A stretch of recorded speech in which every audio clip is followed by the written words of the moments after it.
Prime মিনিস্টারকে ছাড়া কাউকে করার টাইম নেই আমার, শুধু এক্সেপ্ট প্রাইম মিনিস্টার। ওনারা এইভাবে বলছে তাদের এত বড় মোচ ইয়া মুটা, তারা বাংলাদেশি না। ওইখানে যান, ওইখানে গেলে আপনারা অনেকগুলা টর্চারসে পাবেন এবং তাদের সবকিছু পাবেন, যত অস্ত্র আছে সবকিছু এখানে পাবেন। এখানে যারা আসে তারা আর ফেরত যায় না, সারা শুধু অর্ডার দেয়, যা কিছু করি আমরা করি।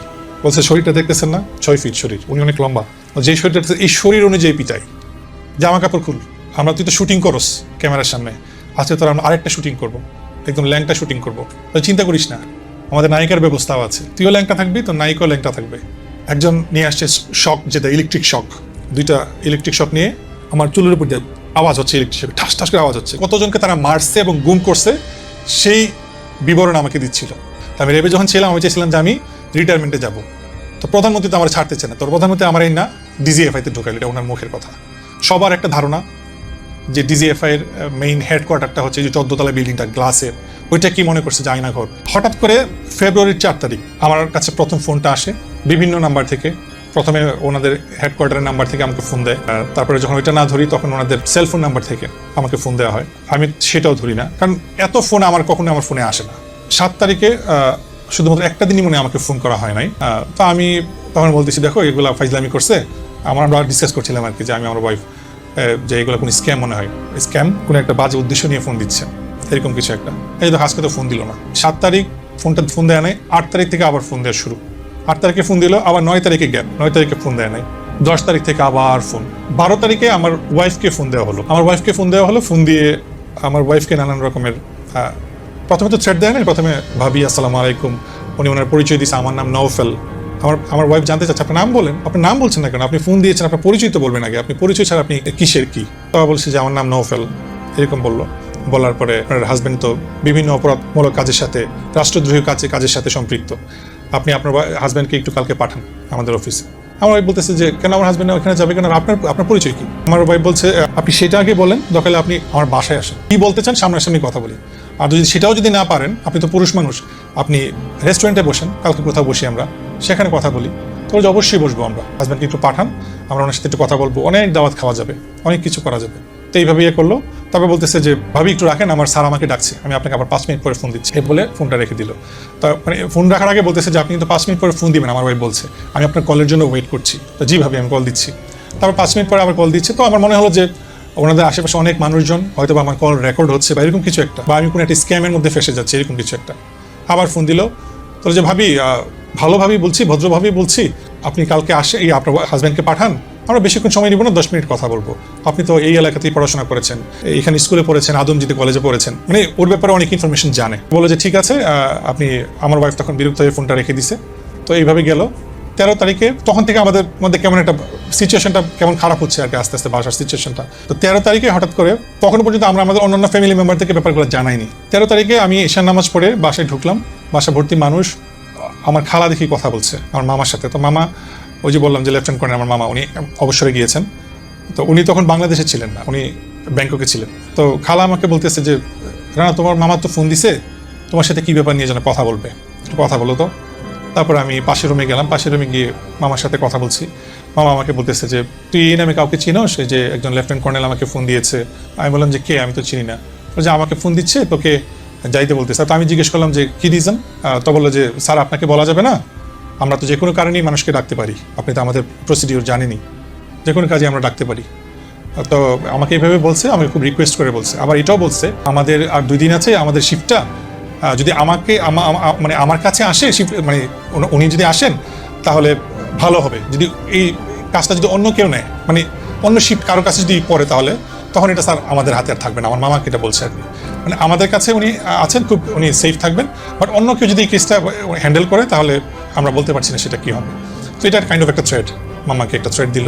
তারপরে মামা আমাকে বললো যে ভাগনা একটা কাজ কর, ওরা তো রাষ্ট্রীয় প্রতিরক্ষা গোয়েন্দা সংস্থা, ওনারা অনেক কারণেই ডাকতে পারে, কোনো কিছু ব্যাপারে যদি জিজ্ঞাসাবাদ করতে চায়, ওনারা তো ল অ্যান্ড এনফোর্সমেন্ট এজেন্সি একমাত্র পিএম মেনটেন করে, ওনাদের কোনো আইন আদালতের কোনো বিষয় নাই, একদম সরাসরি শেখ হাসিনা এটা মেনটেন করে। সো ওনারা যদি ডাকে কোনো কারণে আমরা যেতে বাধ্য, এটা আমার মামা বলতে স্যার তুই যা, সমস্যা নাই। উনি বলছে আমার সাথে ফোনে লাইনে থাকবে, বললো যে 10 মিনিটের বেশি রাখবে না, তুই নাস্তা করবি, চা খাবি, কথা বলবি, আমার সাথে ওনারা লাইনে থাকবে। ঠিক আছে, রাতটা খুব বাজে গেল আমাদের ফ্যামিলির মধ্যে। তখনই জানলো যে এরকম কেউ আমাদেরকে প্রায় লাস্ট 15 দিন ধরে ডিস্টার্ব করছে, ফোন দিচ্ছে, ব্ল্যাঙ্ক কল আসতেছে বিভিন্নভাবে। আমরা আজকে 15 দিন ধরে খুব মানে ডিস্টার্ব। ফ্যামিলি মেম্বাররা তখনই জানলো। তারপরে বাসায় একটা খুব বাজে একটা অবস্থা। তো মামা আবার বলে দিল, মামারই একজন মামার সাথে কাজ করে, আগে আর্মিতেই উনি ছিলেন। মামা বললো যে তুমি যাবা ওর সাথে, মানে তুমি থাকলে ওর একটু ভালো লাগবে, সমস্যা নাই। ওই আঙ্কেলকে, যে আঙ্কেল আমার সাথে যাবেন, সে আঙ্কেল আবার দেখলাম যে আমার খালাকে ফোন দিচ্ছে বারবার। ফোন দিয়ে বলতেছে যে ওনাদের স্যাররা আমাদের সাথে কন্ট্যাক্ট করতেছে, ওইখান থেকে ডিজিএফআর এর স্যাররা কন্ট্যাক্ট করতেছে, ওনারা হচ্ছে মানে কর্নেল, ব্রিগেডিয়ার জেনারেল টাইপের আর কি। ওই পোস্টের লোকজন আমাদেরকে যোগাযোগ করছে, ওনাদের একটা পছন্দ আছে, একটা মানে ওনাদের একটা ডিমান্ড আছে। ডিমান্ডটা কি? ওনারা একটু লেটেস্ট আইফোনটা চাচ্ছে, যদি এটা দিয়ে দেয় ওরা আর যেতে হবে না, মানে আমাকে আর যেতে হবে না কালকে সকালে। তো ওনার ছেলে মেয়েরা পছন্দ করে আইফোন লেটেস্ট। তো আমার বাসায় তখন আমার ওয়াইফের জন্য আমি 15 Pro Max যেটা লেটেস্ট যেটা আইফোন, ওইটা কিনলাম ওর জন্য, ওকে গিফট করবো। ওইটা আমার ওয়াইফ তখন শুনলো, তো বলছে আমার কোনো দরকার নাই, আমার ফোন দিয়ে দাও, কোনো সমস্যা নাই, তোমার যাওয়ার দরকার নেই, ফোন দিয়ে ঝামেলা বিদায় করবো, টাকা পয়সা লাগবে, টাকা পয়সা লাগবে, টাকা পয়সা দিয়ে দাও, এভাবে বলতেছে আমার ওয়াইফ। সকাল হলো, সকালে আমি ফজর নামাজ পড়লাম, তাহাজ্জুদ পড়লাম, 6টার দিকে বের হলাম আমি, আমার ওয়াইফের সাথে আমার ওয়াইফের ফ্রেন্ড আছে সাথে। মিরপুরে নামলাম, মিরপুরে আমার এক খালা থাকে, ওনার বাসায় গেলাম। ওনার বাসায় গিয়ে ওই যে আঙ্কেল আমাকে নিয়ে যাবে, ওই আঙ্কেল বললো যে বাসায় যত মানুষজন আছে সবার সিমগুলো খুলে ফেলো, সবার সিমগুলো খুলে ফেলো, কোনো অ্যান্ড্রয়েড ফোন, কোনো বড় আইফোন থাকতে পারবে না, কোনো ডিভাইসওয়ালা ফোন থাকবে না, সবার সিমগুলো খুলে ফেলো। তো আমরা জিজ্ঞেস করছি কেন? তো যে মামা বেশি কথা বললেন না আপনারা, যে নির্দেশনা আছে, এটা নাকি নির্দেশনা আছে যে আমাদের ফোন ট্র্যাক হচ্ছে, আমাদের গতিবিধি লক্ষ্য করছে, আমরা কি করছি না করছি সবকিছু। তা বলে যে আপনারা একটা করেন, 7-8টা ফোন কিনেন, নর্মাল ফোন, নোকিয়া যে ফোনগুলো 1200 থেকে 2000 টাকা দামের। তো আমরা 9টার মধ্যে 10টার মধ্যে তো দোকান খুলে ফেলে, এরকম 8-9টা ফোন আমরা কিনছি। তো সবাইকে দিয়ে দেওয়া হলো। এমন একটা আতঙ্কের মধ্যে রাখা হয়েছে যে তারা ফোন অন করতে পারবে না। ফোন অন করলে খবর আছে আমাদের, মানে আমাদের এরকম একটা বাজে একটা আছে যে ফোন অন করলে সবার খারাপ কিছু হবে। 7:35, 7টা 7:30টার মধ্যে আমরা এখানে দাঁড়িয়ে আছি। একদম সিরাজ খালেদা মেমোরিয়াল হসপিটালটার পাশেই হচ্ছে টেস নামে একটা ডিপার্টমেন্টাল স্টোর আছে আর্মিতে। টেসটার সাথেই একটা পুরাতন গেট এবং 2 তলা একটা পুরাতন বাড়ি, একদম সাথে লাগানো পুরাতন পোস্ট অফিস, হাতের বাম পাশে সামনে হচ্ছে সিএমএইচ, একটু গিয়ে সামনে সিএমএইচ। তো 7:30 থেকে ওখানে ওয়েট করছি। 8টার সময় যখন আমি ঢুকবো তখন অলরেডি দেখলাম যে ওনাদের যে খাতা থাকে, নাম লিস্ট করে, যেখানে ওইখানে আমার নাম লেখা রানা, এন্ট্রি, আমি এন্ট্রি করবো, এই টাইমে আমার এন্ট্রি। আমি গিয়ে সাইন করলাম।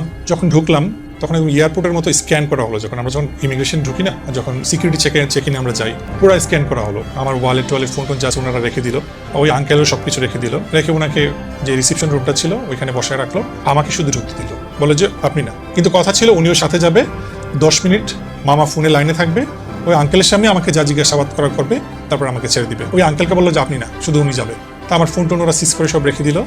স্ক্যান করে যখন ঢুকলাম আমি, তখন দেখলাম যে 60-70s এরকম একটা পুরাতন বাড়ি, 2 তলার বাড়ি, মানে আমি যতটুকু আমার তাকানোর মধ্যে প্যান করতে পারছি আমি দেখতে পারছি। তারপর নিচে দেখলাম অনেকগুলা পুরাতন মডেলের পাজেরো গাড়ি, নর্মাল গাড়িগুলো ছিল একটু পুরাতন মডেলের, নতুন কোনো গাড়ি পেলাম না। 2 তলা একটা বাড়ি, এর ভিতরেই ওনাদের যে মেইন আয়না। আমার কাছে যেটা মনে হয়েছে যে 14 তলা যে কচুক্ষেতের যে হেডকোয়ার্টারটা, এটা আমার কাছে মনে হচ্ছে সেটা ওনাদের অফিসারদের একটা অফিস, মানে যেখানে ওনারা অফিস করে, ওইখানেও থাকতে পারে, ওইটার ব্যাপারে আমি জানি না, ওইখানেও আয়নাঘর থাকতে পারে। আমার কাছে যেটা মনে হয়েছে এটাই হচ্ছে ওদের মেইন। তারপরে গিয়ে আমি একটা রুমে বসলাম, রুমটার মধ্যে 2টা সোফা, একটা সামনে 2জন বসার মতো, পিছনে দুজন বসার মতো, 2 পাশে 2টা সিসিটিভি ক্যামেরা, একটা জানালা আছে। তখন আমি ওয়াশরুমের জায়গাটা, সামনে একটা ওয়াশরুমের আছে, তো ওইটা তখন আমি জানি না। আমি গিয়ে বসলাম, নর্মালি বসে আর্মিদের বিভিন্ন ম্যাগাজিনগুলো আমি পড়ছি, বই ছিল শেলফের মধ্যে, নিয়ে আমি একটা ম্যাগাজিন পড়ছি। এভাবে হাফ এন আওয়ার চলে গেল। হাফ এন আওয়ার চলে যাওয়ার পরে ওনাদের একটা অফিসার আসছে, একদম সুটেড বুটেড, টাই পরা, ব্ল্যাক স্যুট, এসে আমার সামনে বসে আমাকে জিজ্ঞেস করছে রানা ভাইয়া না?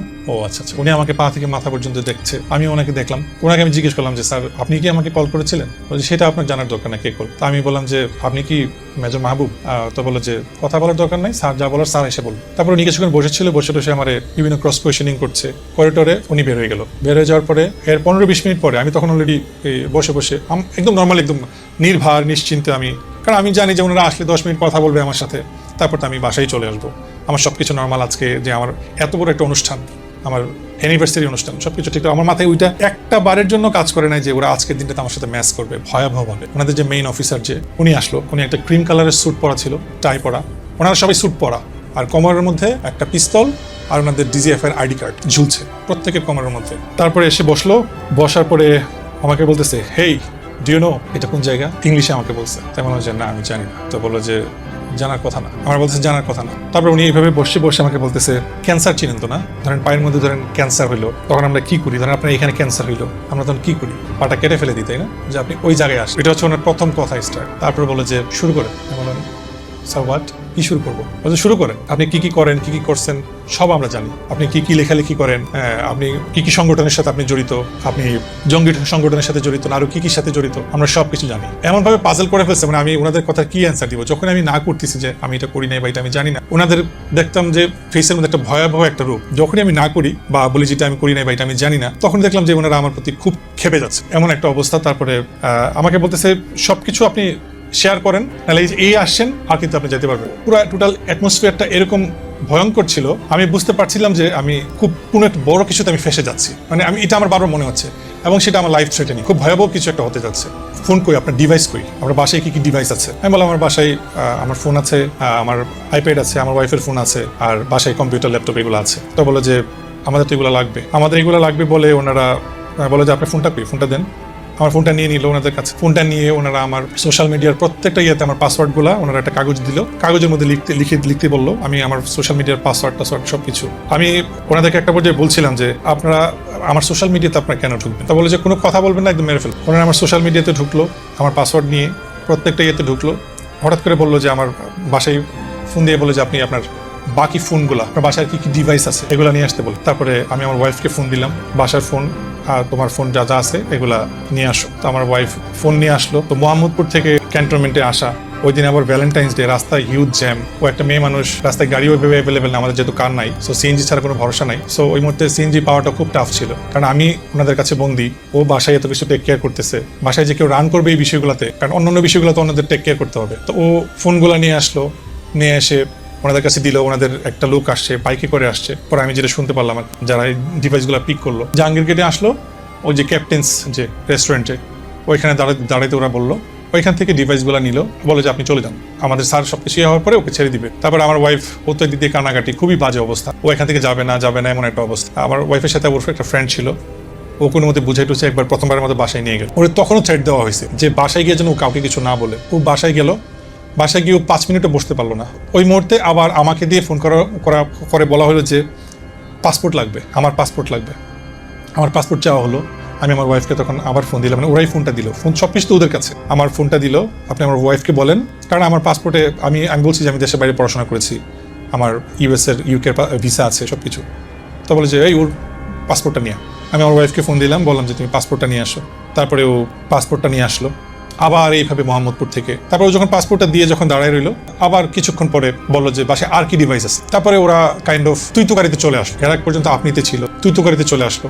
তারপরে বলতেছে আর কি ডিভাইস আছে, এমন যে আমার ওয়াইফের একটা আইপ্যাড আছে, বাসায় পিসি আছে, তো যত ডিভাইস আছে সব আমাদের লাগবে, যদি আমরা যাই তোর বাসায় তাহলে ইট উইল বি ম্যাস, এভাবে বলতেছে। তো বুঝতেই তো পারতেছেন কি ভয়ঙ্কর অবস্থা হবে। তারপরে আমি আমার ওয়াইফকে আবার দেওয়া হলো আমাকে আইপ্যাড নিয়ে আসার জন্য, আমাকে আবার ফোন দিলাম, আইপ্যাডটা লাগবে তো। আইপ্যাডে ওর সব পড়াশোনার, ওর বইপত্র, ওর মেডিকেলের যত জিনিসপত্র সব ওর আইপ্যাডের মধ্যে ছিল, যেগুলো ওর খুব প্রয়োজনীয় জিনিস। ওর আইপ্যাডটার কথা আমি বললাম, পরে ও তো একদম, কারণ ওর অনেক প্রিয় আইপ্যাডটা, এটা দিয়ে আমরা মুভি দেখি রাত্রেবেলা নেটফ্লিক্সে। তারপরে আইপ্যাডটাও নিয়ে আসলো, নিয়ে আসার পরে ওই দিক দিয়ে আবার আমার মামা আবার ওই অফিসারকে ফোন দিল যে কি ব্যাপার, আপনি আইপ্যাডের কথা কেন বলেন, ওকে তো 10 মিনিটের বেশি রাখার কথা না, এতক্ষণ ধরে ওকে কেন আটকে রাখছে, কি হয়েছে? বলে স্যার আপনাকে এসে পরে বলবো। ফোনটা রাখার পরে ওনারা কাইন্ড অফ একটা বাজে গালি দিয়ে, মামাকে একটা বাজে গালি দিয়ে বলতেছে যে উই ডোন্ট নিড ইউর মামা, এভাবে বললো আর কি, খুব বাজে ভাবে বলে ফোনটা রেখে দিল। মানে পরে তারপরে আইপ্যাড নিয়ে আসা হলো, পাসপোর্ট নিয়ে আসা হলো, ফোন ওনাদের কাছে, সবকিছু ওনাদের কাছে, ওনারা সবকিছু সিজ করলো। তো ফোনের মধ্যে আমাদের ব্যক্তিগত ছবি, আমার ওয়াইফের, আমাদের অনেক ছবি, ফ্যামিলিগত অনেক ছবি, ওনারা কাইন্ড অফ সবাই, তখন দেখলাম যে 16-17 জন আসছে, এক একজনকে দাওয়াত দিয়ে আনে, যেভাবে আনে ফোন দিয়ে ধরেন এক একজন এক এক জায়গায় ছিল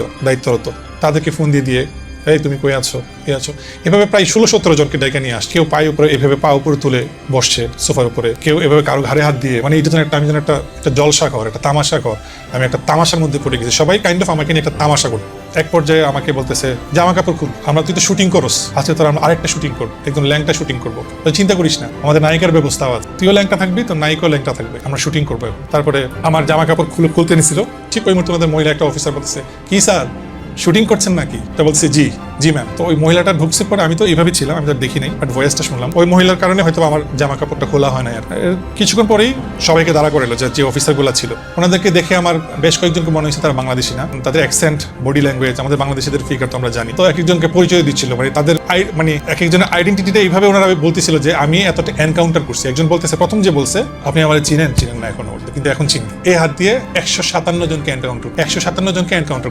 আরেকজন বলতেছে 154 স্যার, আরেকজন বলতেছে স্যার আমার 60-এর উপরে। এভাবে সবাই মানে কতজনকে তারা মারছে এবং গুম করছে সেই বিবরণ আমাকে দিচ্ছিল। এভাবে কন্টিনিউয়াসলি দিল, দেওয়ার পরে তারা চলে গেল। তারপরে 3টা অফিসার পুরো টাইমটাতে ছিল।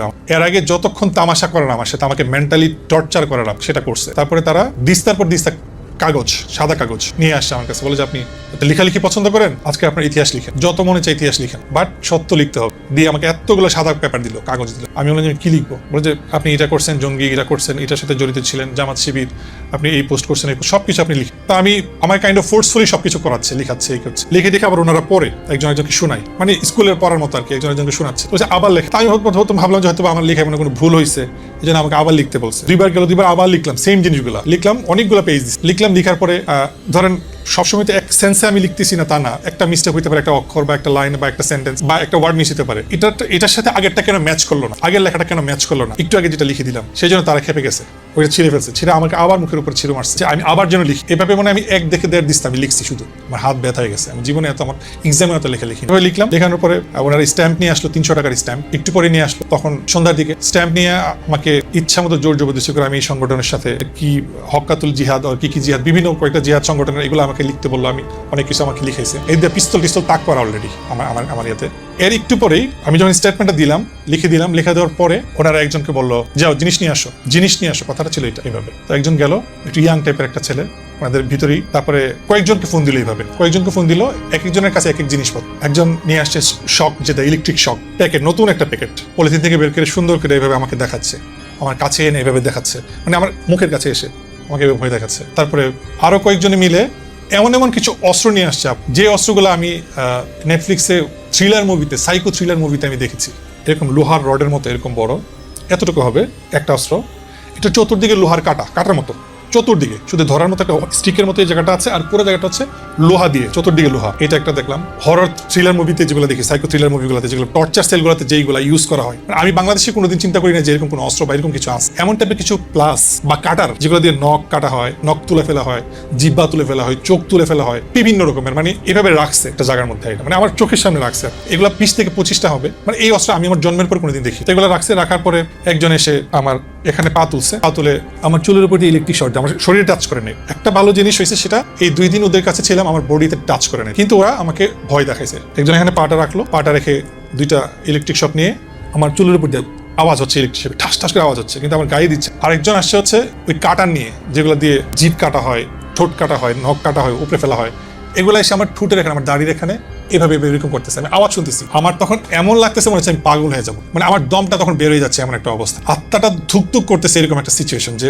আমি মনে এখনই মারা যাবো। ওরা মানে কিছু একটা ম্যাচ করবে আমার সাথে, খুব বাজে কিছু করবে। এইভাবে চললো প্রায় 30 থেকে 40 মিনিটস, এভাবে চললো, কিন্তু আমার গায়ে ওরা টাচ করতেছে। তারপর একটা জম টুপি ছিল, কালো জম টুপি, যেগুলো ফাঁসিতে ইউজ করা। আমাকে বলতেছে জম টুপিটা পরাও মাথায়। একজন আসছে আমার জম টুপি পরাইতে, আরেকজন বলতেছে হাতে হাত করা লাগে। তারপরে একজন এসে আমার হাতে হাত করা লাগাই ফেললো। জীবনের প্রথমবারের মতো আমার হাত করা আমি দেখলাম সামনে, আমি লাইভ দেখছি হাত করাটা পরাইলো। আরেকজন জম টুপিটা পরাইতে যাচ্ছিল। তবে আমি যতটুকু বুঝতে পারছিলাম, মানে পরে আমি বাসায় এসে এত মাস, এই 6 মাস আমি চিন্তা করছি, পরে একটা ভিজুয়াল করছি যে বিষয়গুলো মানে এরকম হতে পারে। তো জম টুপিটা পরাইতে গিয়েও আমাকে আর পরায় নাই, হাতে হ্যান্ডকাফ লাগানো ছিল, হ্যান্ডকাফটা 2 মিনিটের মতো রাখছে, তারপর খুলে ফেলছে। এগুলা ওরা আবার ওই জায়গাটা রেখে দিছে, মানে ওরা আমাকে বলছে যে সোফা থেকে উঠ, দাঁড়া, আমাকে দেয়ালে পর্যন্ত লাগাই ফেলছে, আমাকে আমার বডি ধাক্কা দিয়ে ভাবে। ওরা আমাকে মারে নাই, কিন্তু আমাকে বুকে ধাক্কা দিছে, আমি দেয়ালে গিয়ে এভাবে লাগছে। তারপরে এইভাবে তুলছে, অনেক দূর গায়ে আঘাত করে নাই, অনেকবার তুলছে। এটার জন্য আমি ওদের কাছে, আমি মানে কি বলবো, কাইন্ড অফ কৃতজ্ঞ। আমাকে একবার বলতেছে একজন যে আপনাকে বিভিন্ন কেসে ফাঁসানো হবে, আপনাকে আজকে এই ধরনের একটা কেসে আসছেন, আপনাকে আরেকটা কেসে নিয়ে যাওয়া হবে। বলছে এগুলো আমরা রেগুলার করে বিভিন্ন নামে বেনামে বিভিন্নভাবে ওনাদের। ইভেন আমি এটাও বুঝতে পারছি যখন আমাকে বললো যে আমাকে ড্রেসলেস করা হবে, ল্যাংটা করতে বলছে, যে ক্যামেরা দিয়ে শুট করবে, বলছে নায়িকার অভাব নেই আমাদের কাছে, নায়িকা আপনার সাথে, আমরা লাইভ করবো আপনার সাথে, যা কিছু এগুলো রেকর্ড হবে। তো আমি যতটুকু বুঝলাম ওনাদের সব রকমের তাদের প্রিপারেশন থাকে এবং আছে, এবং ওই জায়গাটাতে কত হাজার মানুষ, হাজার না হোক কয়েকটা সেল আছে, এটা আমি নিশ্চিত, কারণ ওরা আমাকে বলছে যে এটা হচ্ছে আপনার প্রথম ধাপ, আমাদের এরকম 12-13টা আরো ধাপ, এবং সেটা ভয়ঙ্কর, একটার থেকে একটা ভয়ঙ্কর। এগুলোর দিয়ে মধ্যে দিয়ে আপনার যেতে হবে। এই করে অনেক কিছু বলে উঠলে আমার নানান রকমের ভয়ভীতি দেখায়, তারা কিছুক্ষণের জন্য চলে যায়। তারপরে এদিক দিয়ে আমি বলতেছি আমার ওয়াইফের সাথে আমি কথা বলবো, আমাকে একটু ফোনটা দেন, আমার শাশুড়ির সাথে আমি কথা বলবো, ফোনটা দেন, ওনারা আমাকে দিচ্ছে না। 9:30টার দিকে উনি আসছে, মানে ওনাদের যে মেইন বস। তো ওই টাইমে আমি সন্ধ্যায় যখন আমাকে সবাই ইয়ে করতেছে, যারা করতেছে, যে বললাম 16-17 জন ছিল। ওই মনে হলো আমার যে অনেকে এখানে বাঙালি না, ওনাদের অ্যাকসেন্ট, কথাবার্তা, মোচ আছে এরকম বড়, কেমন টাইপের তাকানো, বডি টডি কিরকম টাইপের, এরকম টাইপের লোকজন ছিল। তো আমার যেটা মনে হলো যে বড় বড় ক্রাইমগুলো যেগুলো করে, গুম করা বা মেরে ফেলা, এগুলো তাদেরকে দিয়ে করানো হয়, এটা আমার কাছে মনে হয়েছে। তারপরে হচ্ছে ওনারা চলে গেলে 9:30টার দিকে আসছে আমার কাছে, এসে আমাকে বললো যে আপনি তো অনেক ভালো গান করেন। আমার বলতে অনেক ভালো গান করেন, আজকে আমরা এখানে কনসার্ট করবো। আচ্ছা এটা কাজ করেন তো, আপনারা যদি এখন ছাড়ি, আপনি আপনার অনুষ্ঠানে অ্যাটেন্ড করলেন, রাত বাজে 9:30, অলরেডি আমার বাসায় সব গেস্ট, বাসায় খাবার আসছে কিনা, কারণ আমার ফোন তো বন্ধ করে দিচ্ছে, খাবারের লোককে অলরেডি বলে দিছিলাম যে আপনি মাগরিবের নামাজ পড়েই চলে যাবেন বাসায়, সবকিছু নিয়ে, সবাই সবার মতো করে। বাসার কি অবস্থা আমি কিচ্ছু জানি না, কি হচ্ছে। আমাকে বলতেছে কাইন্ড আমার সাথে চিৎকারি করতেছে, মস্করা করতেছে, বলে যে 9:30 বাজে তো এখন অনেক টাইম আছে, এই টাইমে তো ঢাকা শহরে সবাই পার্টি টাটি করে, আপনি এখন যদি যেতে দিয়ে আপনি আবার 2টার দিকে আবার আসেন, ওইটা অ্যাটেন্ড করে, ওইটা অ্যাটেন্ড করলেন, আমাদেরটা অ্যাটেন্ড করলেন। আমার সাথে কাইন্ড অফ ফাইজলামি করতেছে ওনারা। তো বলতেছে যে আপনি যান, 2টায় আবার আসেন। একটু পরে দেখি যখন যেটা বলে, একটু পরে ওনারা আবার সেই কথাটাকে আবার চেঞ্জ করে, আমার সাথে কাইন্ড অফ খেলতেছে ওনারা। আমি এইভাবে বলছি, আমি তখন হঠাৎ করে কেমন যেন একটা অলৌকিক শক্তি আমার মধ্যে আসছে, যে আমার এত স্পেশাল একটা প্রোগ্রাম, যেখানে আমার ওয়াইফ এত আশা নিয়ে এতগুলো মাস আমরা শপিং করলাম ইন্ডিয়াতে গিয়ে, এত আশা পরিবারের প্রত্যেকটা মানুষের, যে সারাটা দিন নষ্ট করে দিল, পুরো স্পয়েল হয়ে গেল, ড্যামেজ হয়েছে সারাটা। সেখানে উনি আমার সাথে 9:30টার সময় বলছে যে না আমি যাবো না। আমি বলছি স্যার আমার যা ক্ষতি হওয়ার তো ক্ষতি হয়ে গেছে, আমার পুরো প্রোগ্রামটাতে আয়োজনে 5 থেকে 6 লাখ টাকা আমার খরচ হয়েছে, পুরো প্রোগ্রামটা শেষ। ওনারা আমার বলতেছে রাত 2টার সময় আবার আসেন আপনারা, আমাদের গাড়ির ব্যবস্থা আছে। তো আমি বললাম যে যা ক্ষতি হওয়ার স্যার আমার ক্ষতি হয়ে গেছে। আমরা আবার বলতেছি আপনি কি জবাব দিবেন বাসায় গিয়ে বলেন তো, ওনাদেরকে কি বলবেন, গেস্টদেরকে আপনি কি বলবেন, কেন আসছেন এখানে? তো বলছে আমরাই বুদ্ধি শিখাই দিব আপনার। যে কি বুদ্ধি? আমাকে বলতেছে আপনি একটা বলবেন যে আপনার পাসপোর্ট এমআরপি পাসপোর্ট, তো মানে মেশিন এখন কি পাসপোর্ট, এটা এমআরপি পাসপোর্ট, বলবেন যে আপনার এমআরপি পাসপোর্টের কিছু সমস্যা ছিল, এই জন্য মানে ওনারা আমার বিভিন্ন রকমের বুদ্ধি শিখাচ্ছি, এটা আমি বাসায় গিয়ে আমার ফ্যামিলি মেম্বারদেরকে আমি বলবো। এইভাবে সময় তো যাচ্ছিল, ঘন্টার পর ঘন্টা যাচ্ছিল। রাত 3টা বাজলো, 3:30 বাজলো, যখন ফজরের আজান দিল, তখন আমাকে বলতেছে যে আপনি নামাজ কালাম পড়েন, তো নামাজ পড়ে নেন, দোয়া টোয়া করে নেন। যে 2জন আমাকে পাহারা দিচ্ছিল তারা বলতেছে স্যার কিন্তু বাসায় যেতে পারে না আপনার জন্য, সকালে কি হবে আপনার, এটা আমরা কি কল্পনা করতে পারি না। তো স্যার কিন্তু আজকে আপনার জন্যই সারা রাত, ইভেন আমরা কেউই ঘুমাইতে পারি না, কেউ যেতে পারি নাই। ওনাদের যে বস ছিলেন, যে লেফটেন্যান্ট কর্নেল যে ছিলেন, উনি আমাকে বলছে যে সকালে আমাকে ছেড়ে দিবে, রাতে আমাকে ছাড়ে নাই। আমার নেয়া যত ডিভাইস যতগুলো নিছে ওনারা এগুলো ওনাদের হেডকোয়ার্টারে পাঠাইছে, ওইখান থেকে ওনারা যদি গ্রিন সিগন্যাল পায় তাহলে আমাকে সবকিছু দিয়ে ছেড়ে দিবে আর কি। আমার কোনো জঙ্গি তৎপরতা আছে কিনা, আমি জামাতের সাথে শিবিরের সাথে সম্পৃক্ত আছি কিনা। আর আমি খুব প্রতিবাদমূলক বিভিন্ন রকমের পোস্ট দিতাম ফেসবুকে। তো গত বছর তো আল্লামা দেলোয়ার হোসেন সাইদি মারা গিয়েছেন, ওনাকে নিয়ে তো সারা বাংলাদেশে সারা পৃথিবীর মানুষ পোস্ট দিয়েছেন। আমি ওনার একনিষ্ঠ একজন ভক্ত, ওনার ওয়াজ শুনতে যেতাম ছোটবেলা থেকেই, আমার ফ্যামিলিও ভক্ত ছিল। তো সেই ফিলিংসটা থেকে আমি ওনাকে নিয়ে একটা পোস্ট দিয়েছি, ওনারা এটাও কোট করেছে, মেনশন করে। তারপর হচ্ছে আমি মাদ্রাসায় পড়েছি, আমি মাদ্রাসা থেকে দাখিল পাস করেছি, ওই ব্যাকগ্রাউন্ডটা ওনারা জানে। তার মানে আমি জঙ্গি সংগঠনের সাথে, বাসায় ওনারা তল্লাশি চালাবে। আমাকে বলছে যে এখনো সময় আছে, বাসায় আর কি কি ডিভাইস আছে ডিভাইসগুলা আমাদেরকে দিয়ে দেন, যদি আমরা সার্চ করে কিছু পাই ইট উইল বি ম্যাস, ভয়ঙ্কর কিছু হবে, এটা আমরা ওই পর্যন্ত যেতে চাই। তারপর সকাল যখন হলো, সকাল হওয়ার পরে উনি ঘুম থেকে উঠলো, মানে ন্যাপ থেকে উঠলো, উঠে আমাকে বলতেছে স্যার আপনার তো আমার সাথে ব্রেকফাস্ট করার কথা, তারপর আমার বাসায় যাওয়ার। তারপর উনি চলে গেল। এটা হচ্ছে 15 ফেব্রুয়ারি 2024। তো সকাল থেকে নিয়ে আমি ওই সোফাটাতে যেখানে এসে আমি প্রথম বসছি, ওইখানে এসে বসছি। নতুন আরেকজন অফিসার আসছে, আর্মিদের হেয়ার কাট যেরকম থাকে, ক্যাজুয়াল টি শার্ট পরা, একটা জিন্স পরা। উনি জিজ্ঞেস করতেছে কোথায় পড়াশোনা করছেন, আমাকে আমার ব্যাপারে জিজ্ঞেস করছে, আমি আনসার দিচ্ছি। তারপর ফোন টিপছে, আমি আবার ওনাকে জিজ্ঞেস করছি এই যে সারা রাত এখানে আপনারা ডিউটি করেন, আপনাদের আসলে এক্সাক্ট টাইমটা কোন টাইমে আপনারা অফিস করেন? আমাদের কোনো টাইম নাই, আমরা ঘুমাইও না। তারপর সকালে ব্রেকফাস্ট নিয়ে আসলো।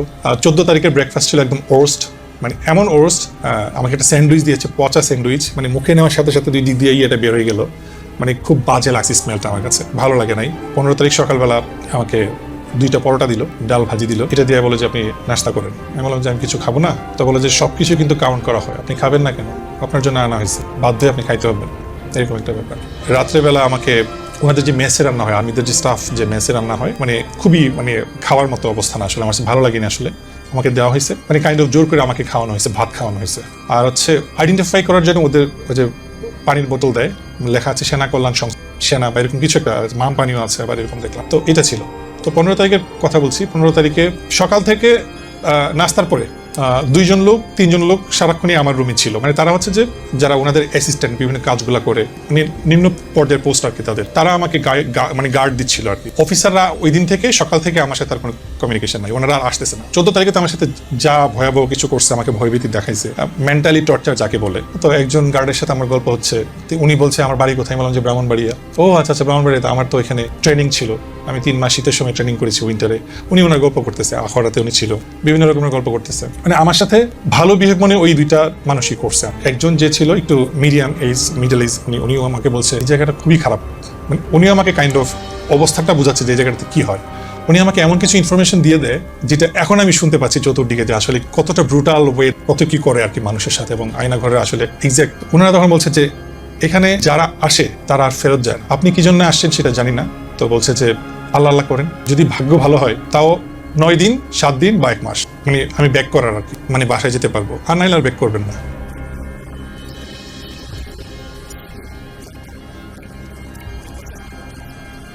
ওনারা শুধু এইটাই বললো যে প্রচুর, মানে এই প্রচুর দিয়ে আমি বুঝতে পারি যে এখানে থাউজেন্ডস এবং উনি কিছুক্ষণ গল্প টল্প করলো, গল্প টল্প করার পরে ধরেন উনি ওয়াশরুমে গেল বা লাঞ্চ ব্রেকে গেল বা কোনো কিছুর জন্য গেল, আরেকজনকে দিয়ে গেল, উনি আবার আমার সাথে গল্প ভালো বিহেভ করতেছে, কথাবার্তা বলতেছে। আর উনি আবার এমন এমন গল্প করতেছে যে ধরেন ওনাদের বসদের সাথে ওনারা সাথে আছে, ওনাদের একটু পাওয়ার আছে, যা ইচ্ছা তা ওনারা করতে পারে এই ডিজিএফ এর নাম ভাঙিয়ে। তো ওনারা আবার বলতেছে যে আমার গ্রামে এমন একটা কিছু হয়েছিল, জায়গা সম্পত্তি নিয়ে বিভিন্ন কিছু নিয়ে অনেকগুলো টাকা এক জায়গায় পেতাম, তো টাকাটা দিচ্ছিল না। ও তো জানে না যে আমি আসলে কোন জায়গায় কাজ করি। তা আমি আমার বসকে বললাম যে স্যার 15-20 লাখ টাকা তো আমার জায়গার দাম, এরকম টাকাটা দিচ্ছে না, কি করতে পারি? তো বস আমার বলছে এভাবে ইশারা দিয়ে বলছে। তো বলছে এরপরের দিন আমি বাড়িতে গেলাম, বাড়িতে উনি বলতেছে বাড়িতে গেলাম একটা রান্দা নিলাম, বলে যে একটা রান্দা নিলাম, বলে যে আমরাই তো গভর্নমেন্ট, সরকার তো আমরাই, আর ডিজিএফআই তো জানে না কি জিনিস, এখানে কথা বলবে শুধুমাত্র, এছাড়া আর এখানে কোনো কথা বলার কিছু নেই, কোনো আইন আদালত নাই। তো গেলাম, বাড়িতে গেলাম, স্যার তো পারমিশন দিয়ে দিস, বলে যে ভাই ওনারা পাইছি কুইজে সেরা গিয়ে যে আমার টাকাটি মারছে বা সম্পত্তি যে যার কাছে এতদিন ধরে আছে। তো বলতেছে আমি আর কিছু বললাম না, গিয়ে কতক্ষণ কুপাইলাম 20 থেকে 25 মিনিট। আমি কি বলতেছে লোকটা বয়স্ক ছিল, বাবার বয়সী, মায়া লাগছে, কিন্তু কি আর করা, কুপাইছি 20-25 মিনিট কুপাইছি। তারপর স্যারের ফোন দিয়েছি, স্যার বলতেছে যে চলে আয়, বলছে টাকাও নিছি, হেরে মারছিও, টাকাও পাইছি, এইভাবে আমাকে শোনাইতেছে। তো বলছে স্যারের মাথাটা আজকে নষ্ট আছে, এখন হচ্ছে আপনার জন্য ঘুমাইতে পারে না সারা রাত, তার কিন্তু 2 তালাতে কিন্তু খুব চিল্লাচিল্লি করতেছে আমাদের সাথে। স্যার যখন একটু পরে আসবে খুব কেয়ারফুলি আনসার দিয়েন, সাবধানে কথাবার্তা বললেন, নাহলে কি হবে আপনি তো বুঝতেই পারতেছেন। বলতেছে যে স্যারা শুধু অর্ডার দেয়, যা কিছু করি আমরা করি। বলছে শরীরটা দেখতেছেন না, 6 ফিট শরীর, উনি অনেক লম্বা, যে শরীরটা এই শরীর অনুযায়ী পিটায়। তারপর বলতেছে যে এটা তো আপনার একটা মানে এটা হলো আপনার অভ্যর্থনা কক্ষ। আমরা বলতেছে এটা এখানে এমন এমন রুম আছে যে রুম আপনি দেখলে আপনি নিজেই সেন্সলেস হয়ে যাবেন। মানে আমাকে এমন ভাবে উনি কথা বলতেছে, এবং এটা শুধু গল্প না, খুশ গল্প না, এটা আসলেই আছে। তো ওই দিক দিয়ে যে আমাদের বাসার লোকজনের সাথে তারা কমিউনিকেশন করে, টাকা পয়সার লেনদেন করতেছে, এটা তো আর আমরা জানি না, আমি জানি না। ওই মুহূর্তে আমি বাসায় সেগুলো শুনছি। তো ওই সকাল থেকে ওই স্যার যারা 14 তারিখে যে 3 জন ছিল অফিসার ছিল, তাদের চেহারা আর আমি দেখি না। ওই সারাদিন চলে গেছে, কারণ ওই সারাদিন তারা আমার ফ্যামিলির সাথে ডিল করছে, কত লাখ টাকা দিলে আমাকে ছাড়বে।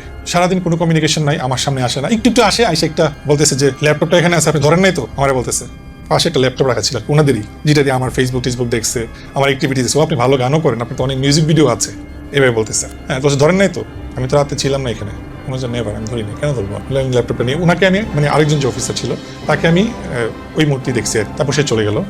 ওনার চেহারা দেখি না আমি মোটামুটি বিকেল পর্যন্ত আর ওনাদের কার্ড দেখি, কারণ ওনারা তখন আমার ফ্যামিলির সাথে ডিলিং বেস্ট। আমার ফ্যামিলির লোকজনকে বলতেছে এই ব্যাংকে যান, এই ব্যাংকে এত টাকা দেন, আমাদের বসকে এত টাকা দিতে হবে, আমাদের স্যারকে এত টাকা দিতে হবে, অন্য এলে মানবে না। তারপর কি করছে, আমার যে ওয়ালেট সব নিয়ে গেছে, আমার ডেবিট কার্ড, আমার ক্রেডিট কার্ড, এভরিথিং তারা নিয়ে নিছে। নিয়ে কোন কোন ব্যাংকে আমার কত টাকা আছে, কত লাখ টাকা আছে, আমার ভিজিটিং কার্ড দেখে বলতেছে আপনি আর কি কি কাজের সাথে জড়িত আছেন বলেন। মানে এই বিষয়গুলো ওনারা জানতেছে যে আমার ব্যাংক ব্যালেন্সটা কতটা হেলদি। আমার সবকিছু নিয়ে চলে গেল, ডেবিট কার্ড, আমার ক্রেডিট কার্ড, ক্যাশ টাকা ছিল কিছু, এগুলো আমাদের কাছেই। আমার 4টা আইফোন, যেটা আমার ওয়াইফকে আমি ইউনিভার্সিটি গিফট করার জন্য এনেছিলাম আমি ইউএস থেকে, সেই ফোনটা পর্যন্ত তারা তাদের কাছে নিয়ে নিল। তারপরে এভাবে সকাল চলে গেল, দুপুর সন্ধ্যা হয়ে গেল। সন্ধ্যায় ওনারা একটুখানে আসছে, এসে আবার আমার সাথে বসে বসে সিগারেট খাচ্ছে, খুশ গল্প করতেছে। এদিক দিয়ে আমার ফ্যামিলি মেম্বারদের সাথে ওনাদের কথা হয়েছে।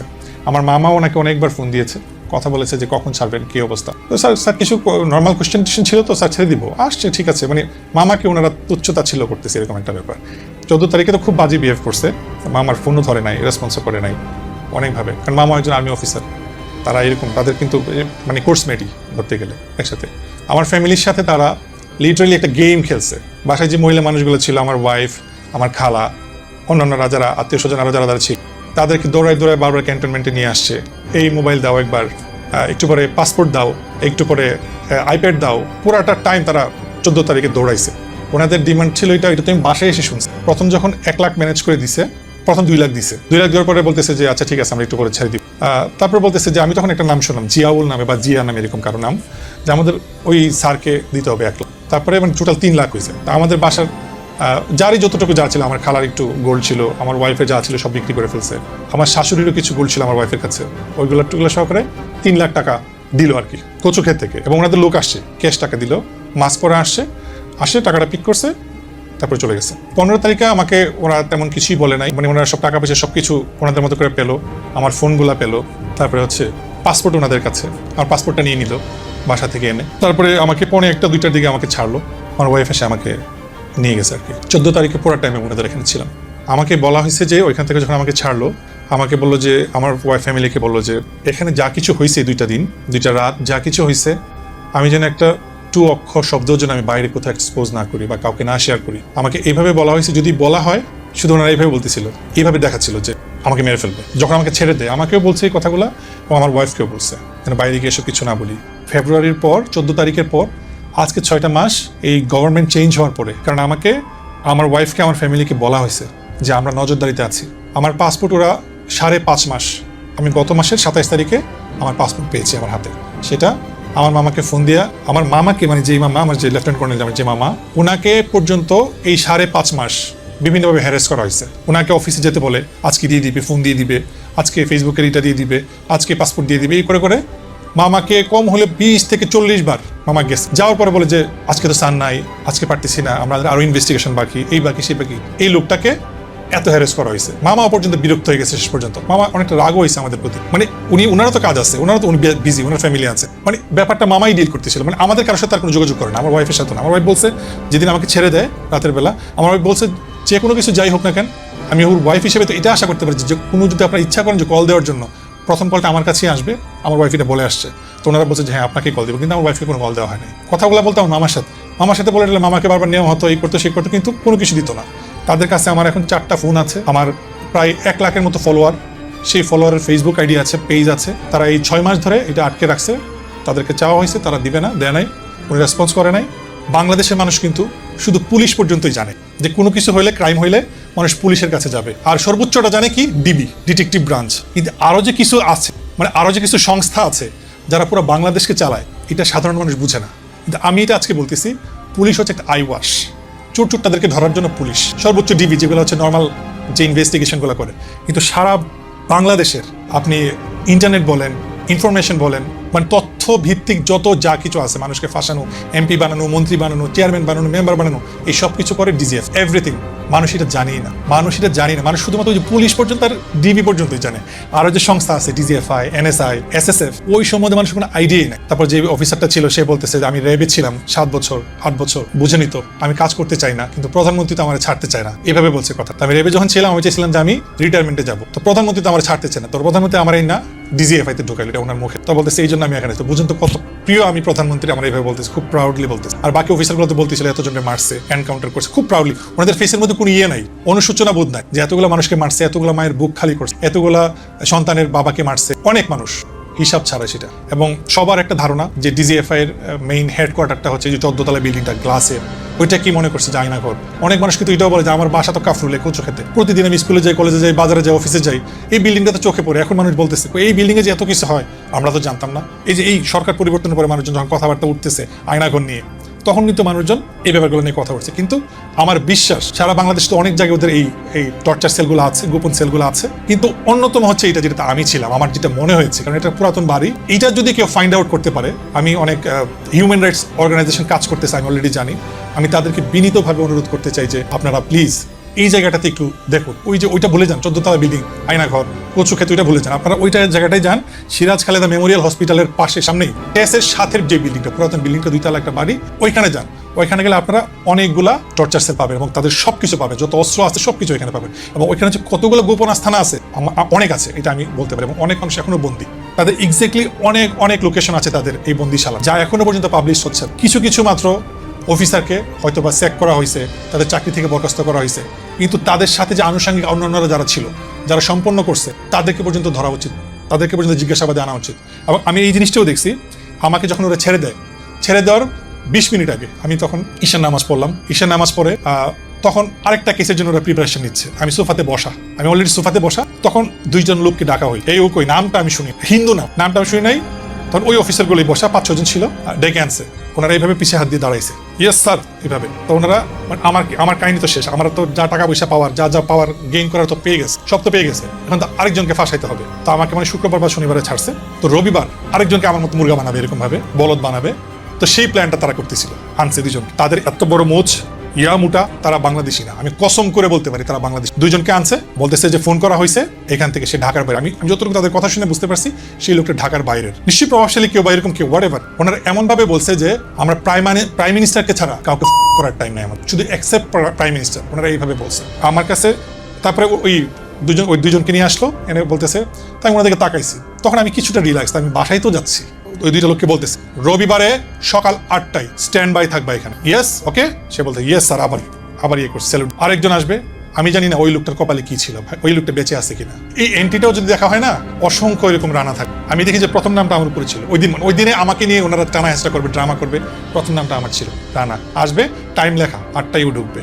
ওই লোকটা যখন পৃষ্ঠাগুলো উল্টাচ্ছিল, অসংখ্য এত বড় খাতাটা, মানে হাজিরা খাতা থাকে না, এত বড় হাজিরা খাতাটা, সবগুলাতে কোনোটাতে দেখলাম রেড মার্ক দেওয়া, কোনোটাতে ব্লু মার্ক বা কালো এরকম দেওয়া, এভাবে দেওয়া আর কি। মানে এরা আসছে এখানে, কিন্তু আমার বিশ্বাস বা খুঁজ নেওয়া উচিত তারা আদৌ তাদের বাসায় ফিরে গেছে কিনা, যারা এখানে আসছে। এখন একটা সাহস আসছে যে আমি কথা বলতে পারছি, আমি চিন্তা করতে পারি না যে এই বিষয়গুলো নিয়ে আমি কোনদিন কথা বলবো। তাই আমার বিশ্বাস, আমার ইচ্ছা যে আমার এই বিষয়গুলো অন্যদের মতো দেখা হবে।